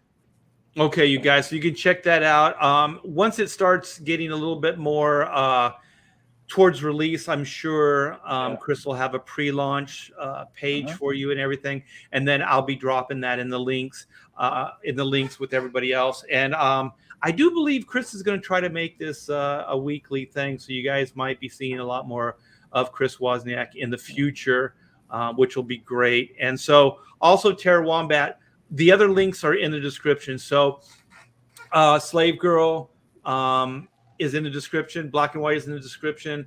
And also Tropical Magics, which is Pedro Ang's book, which I don't know what happened to Pedro, but I hope he's okay. His country's in turmoil right now. So electricity ran out in Panama. Yeah. All right. So how about you, Clint? What do you? Oh, here. Yeah, you can throw that up if you want. Slave Girl from Planet X is in demand. We broke 26,000 now. I'm working on the book. I'm loving every second of it. The pages are turning out awesome. I'm going to start posting some pages for backers. So in order to see those, you actually have to back the book. So if you haven't backed it yet, jump on board. This book is going to be printed and be shipping around the end of this year. And then me and Mandy have Pirate Queen versus Slave Girl planned out for later this year. So lots of big plans for these comics, and they're continuing. They're going into other stories, so it's just not a one-off. It's an ongoing story. So definitely, if you haven't given this book a look yet, Slave Girl from Planet X on Indiegogo, in demand. Check it out. And that's one of the great things, other than like the sexiness of everything that Clint does, is that he's very prolific. So he gets a lot of work done. How many campaigns do you have now that have been fulfilled? 6. Wow. Let's see. Yeah, I think Pirate Queen 2 will be 6, and that book is finished. We're just waiting for Mandy to finish up shipping out all the Jack the Ripper books, and that book is going to be ready to be shipped out. So The Ripper. yeah, I've been pumping out books. Yeah, getting them done, looking good. Man, you guys have blown me away this last week. It's picked up more steam in the last couple of months, Art. Like, I know. Geez, it was like it took a little bit of a lull, and then now it's going crazy. Yeah. So this is looking really good. I am overwhelmed with joy. You guys are incredible. Everybody that's backed and supported Black and White Volume 2 Man versus Machine. I cannot thank you enough. We are at 113,268 for one single amazing 68-page graphic novel, which will wrap up the origin saga of these two fantastic characters. So yeah, here's the main cover, I should say, and this is done by me, and the fantastic colors, Stefani Renee. I'm so proud to have him working again on a project that I'm drawing. He's really, really good as a colorist. We got the Kenneth Roquefort variant for Volume 2. We got the incredible Joe Bennett. Speaking of like the industry not taking care of their own, this is the first work that Joe did after being canceled by Marvel. Uppity writer decided he didn't like his politics, so got him canceled. And I reached out to Joe, and he said, if there's something I can do for you, let me know. And here we go. We got this brilliant cover out of Joe Bennett, and inks, finishes by me and Kyle Ritter on colors. And I do believe that Joe is working on some independent work as well. And if I'm not mistaken, he's working with Chuck Dixon on a project. So cool. That should Maybe we could get him on. Does he speak English well? I don't think he speaks English very well. Even his written English is really broken. Mi español es muy bueno. So it's and then Pedro. Yeah, between me and Pedro. You and Pedro. Well, speaking of Pedro, this is Pedro's first comic ever. This is a 22-page book drawn in an animated style.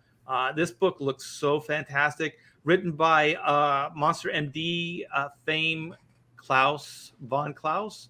And this book is so amazing. And it is done. My wife and I, Pamela, are doing the editing right now. And then it's off to the letterer and then off to the printer. So speaking of printing, Volume 1, the second printing, is already done. We have these in-house with the new cover on it. And so we got, I think we got like 2,500 of them in the garage right now. Wow. So things are getting done, you guys. And then of course we have the Greg Capullo variant, very, very limited and only available in the Jam tier. If you like original artwork, this is the only thing available right now are my layouts, and they're only $40, and you can add them in checkout. All these books you can add as well. except for the Greg Capullo. So come by. The link is in the description. Check out all the stretch goals, all the cool freebies you guys will get. And also, Pamela's like doing some tallying because we were going to get some of the like t-shirts and stuff made up. And oh my gosh, with the add-ons, we have been selling way more t-shirts than even this page shows up. So we got this Inco shirt for $25. It says 8 claimed. But this shirt right here, and with the others, we have 60 shirts sold. Nice. So absolutely fantastic. Like it's one of those things where you go, we're not going to sell any t-shirts, and then you throw it up as a humbug, and then you're like, wow, people really like t-shirts. So you never know. So thank you guys. Thanks to everybody. We did miss you so much, Comic Book Bob. I hope you're enjoying the match. Did you see Clint if he posted?